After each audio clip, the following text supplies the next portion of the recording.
Good morning, my dear students. In today's class, we'll discuss about phylum Mollusca. Okay.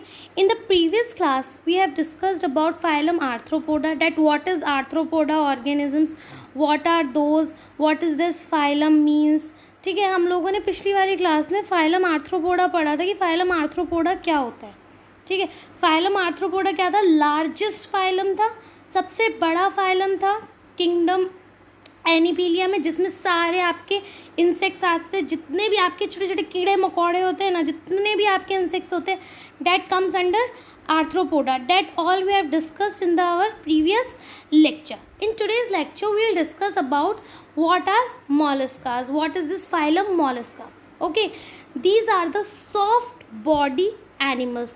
ये कैसे organisms होते हैं? जो सॉफ्ट बॉडी और एनिमल्स होते हैं. ठीक है, जिनकी जो बॉडी होती है वो बहुत सॉफ्ट होती है, बहुत ज़्यादा एकदम बिल्कुल एकदम जैसे बोलते हैं ना सॉफ्ट सी लेयर होती है उनकी बॉडी पर, तो मतलब बहुत सॉफ्ट बॉडीड एनिमल्स होते हैं. ठीक है, all those animals comes under the phylum Mollusca. Now will discuss the characteristics of the phylum Mollusca in today's lecture. So please students, be attentive in the class, and please all of you mute yourself and don't say anything in the between. Okay, if you have any problems or any sort of doubt, just ask me in the last of the lecture. When the lecture goes end, then you can ask me if you have any sort of doubts in my lecture. Okay, I'll give you 5 minutes in the last to ask all your doubts or to clear all your doubts. So now we'll discuss what is this phylum mollusca. Yes, just a second students. Okay, this is the second largest animal phylum. ये क्या है? जो phylum Mollusca होता है वो आपका क्या है? सेकेंड लार्जेस्ट फाइलम है. जो फर्स्ट लार्जेस्ट था that are arthropods. After arthropods there are molluscans who are the largest animal phylum, second largest animal phylum. mollusca जो है वो आपका एक लैटिन वर्ड है जिसका मतलब होता है सॉफ्ट बॉडीज़. पता है इनकी बॉडी कैसी होती है? ये बॉडी होती है जैसे ये है. ठीक है, ये मान लो ये स्नेल है. फाइन, उसके ऊपर क्या होता है? इस तरीके का शेल बना हुआ होता है. ठीक है, तो ये होता है हमारा स्नेल. तो ये होती है सॉफ्ट बॉडी और इसके ऊपर एक कवरिंग होती है शेल की या हम्प की कवरिंग होती है जो हमारे छोटे से स्नेल को, एक प्यारे से सॉफ्ट बॉडी एनिमल को प्रोटेक्ट करती है बाहर के इन्वामेंट से, कि कोई भी बाहर का इन्वामेंट उनको हार्म ना कर सके. आपने देखा है ना कि स्नेल को अगर हम टच करने की कोशिश करेंगे तो वो क्या करती है? चटाक से अंदर घुस जाती है ना. देखा है ना आपने कि जैसे स्नेल होती है, अगर हम उसको टच करते हैं है ना, तो वो जल्दी से क्या करती है? अपने शेल में घुस जाती है. क्यों? क्योंकि वो अपने आप को प्रोटेक्ट कर रही होती है. ठीक है, तो that is the work of shell. जो शेल होता है वो उसको बाहर के इन्वायरमेंट से प्रोटेक्ट करके रखता है. ठीक है, जो बॉडी होती है that is bilaterally symmetrical. Bilaterally symmetrical मतलब एक टाइप तरफ से कट करेंगे तो वो सिमेट्री फॉर्म करेगी. हम लोग जैसे जैसे आगे बढ़ते जाएंगे, ऑर्गेनिजम्स पढ़ते जाएंगे, वैसे वैसे जो सिमेट्री है वो उसकी बायलेटरल होती चली जाएगी. ठीक है, ये जो हमारे ऑर्गेनिजम्स होते हैं they are triploblastic. That means they have 3 germ layers: ectoderm, endoderm and mesoderm. Okay, they will have the 3 germ layers. Coelomate animals, that means they have true coelom. I had told you the difference between false coelom and true coelom. That what is the difference between true coelom and false coelom? The difference is that कि जो हमारी body cavity होती है उसके ऊपर अगर आपकी mesoderm की लेयर है, अगर आपकी उसके ऊपर जैसे ये है, ये अगर लेयर प्रेजेंट है बॉडी कैविटी के दोनों तरफ, then it will be your true coelom. और अगर आपकी ये लेयर प्रेजेंट नहीं है, ये वाली लेयर अगर आपकी प्रेजेंट नहीं है, if it is not present then it will be the false coelom, pseudocoelomate. Okay, they are terrestrial. ये जो एनिमल्स होते कैसे होते? टेरेस्ट्रियल एनिमल्स होते. That means they can live on land and water both. They are aquatic. Aquatic होते हैं. Fresh water, marine water में easily रह सकते हैं. They have an organ system level of organisation. That means the organs are arranged in a proper manner. जो organs होते हैं वो प्रॉपरली अरेंज्ड होते हैं, उनकी एक प्रॉपर पोजीशन होती है. Fine everyone. Now next slide.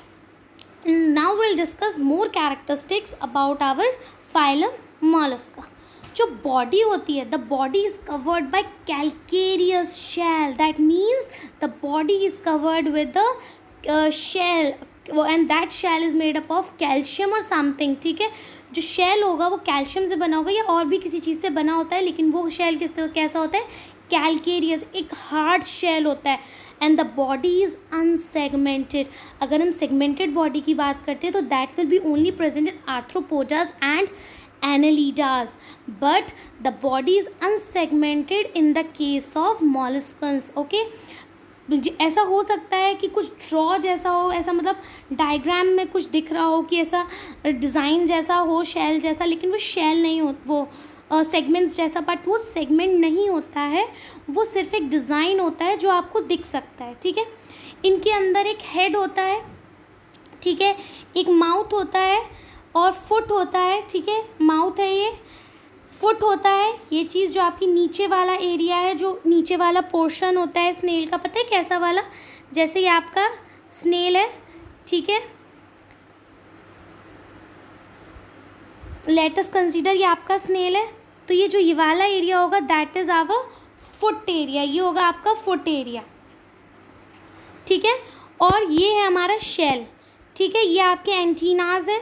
Okay, तो ये शेल में क्या करता है, अपने आप को कवर कर लेता है. ठीक है, एक बात सोचो स्टूडेंट्स कि इसकी बॉडी इतनी सॉफ्ट होती है तो ये अपने आप को इजीली शेल में इजीली कवर कर लेता है. तो इसका रीज़न क्या होता होगा, कैसे ये अपने आप को शेल में इतना इजीली कन्वर्ट कर लेता है, कैसे अपने आप को शेल में इजीली कवर कर लेता है. सोचो थोड़ा सा, let us think about that.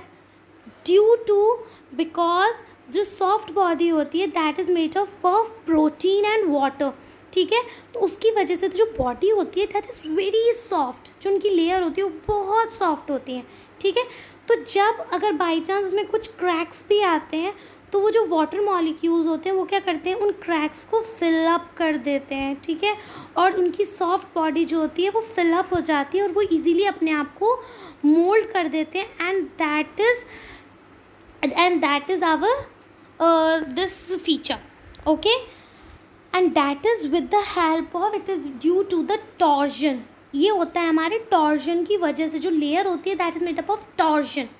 Okay, एक विजरल हम्प होता है, हम्प जैसा स्ट्रक्चर होता है, जो ऊपर से शेल वाला स्ट्रक्चर होता है दैट इज आर हम्प.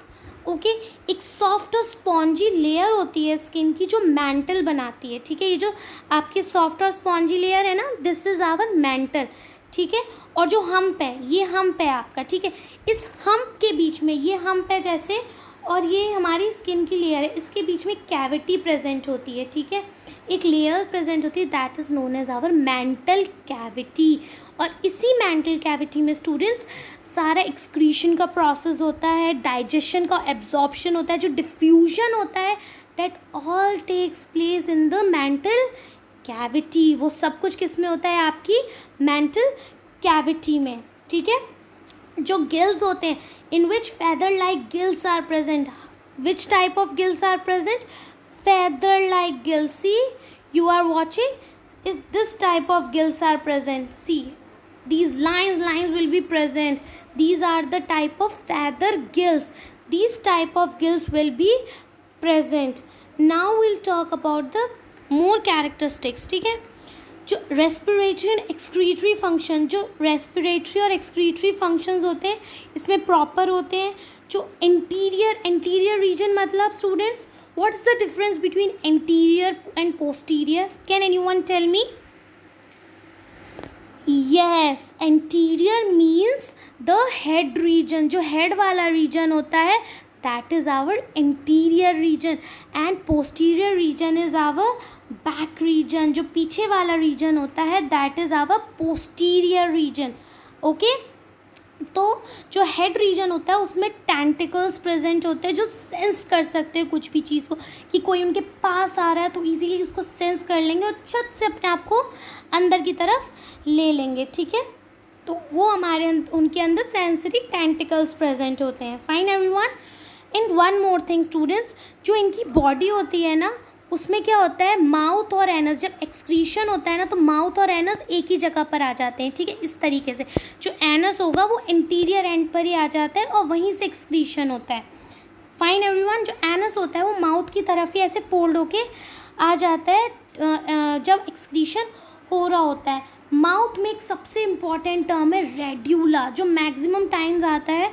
जो रेड्यूला होता है ना उसमें देखो कैसे इस तरीके के तीत होते हैं, बहुत शार्प तीत होते हैं, ठीक है।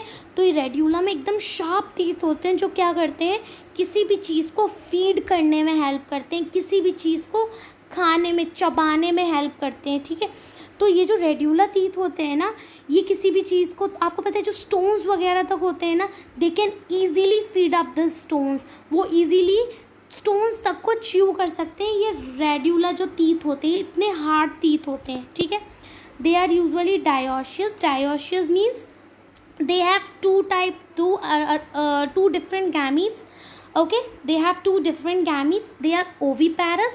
That means they have the indirect development. You know the difference between oviparous and viviparous very easily. See, you can see the radula, you can easily see this radula, the mouth, these teeth you can easily see. Okay, next, these are the examples, these are the some of the examples. You have seen many of this. Apple snail, many of you have seen. You have seen this octopus. Octopus also many of you have seen. Loligo, cuttlefish, it is a kind of a fish. Pier oyster, tusk shell, chiton.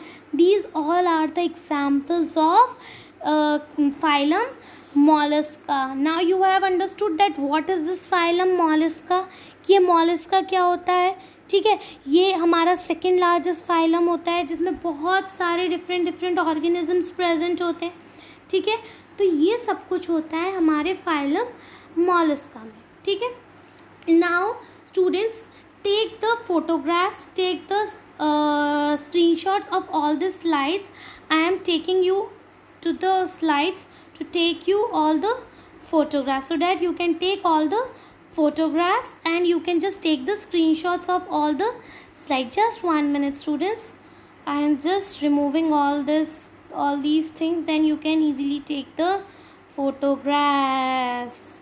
Just few minutes. Okay, so now you can easily take the photographs. Just take the photographs of all the slides taken. Now next,